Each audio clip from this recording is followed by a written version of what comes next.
You know, 44 years ago, Brock was founded as a community project.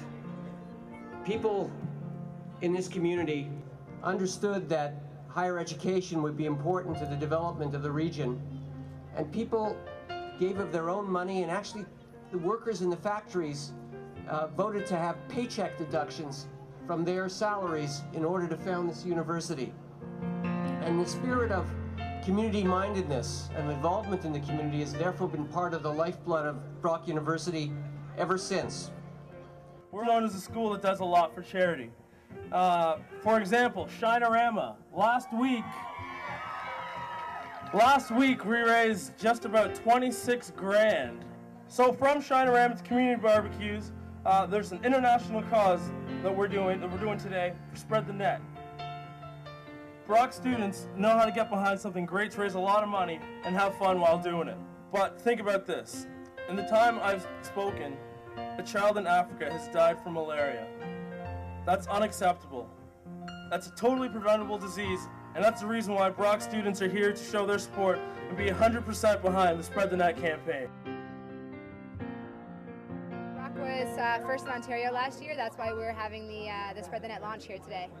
It's a really great campaign. Brock has been a really great supporter of Spread the Net. It's to raise money to buy nets for over in Africa to stop the spread of malaria. That it's a good cause and doesn't cost a lot, and you do a lot of good out there to help to make sure nobody gets any diseases because of mosquitoes out there.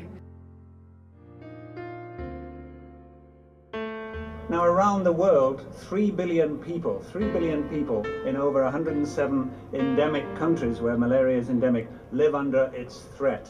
But the greatest burden is in Africa, and 90% of the world's deaths from malaria occur in Africa, and most of those deaths are kids under the age of 5.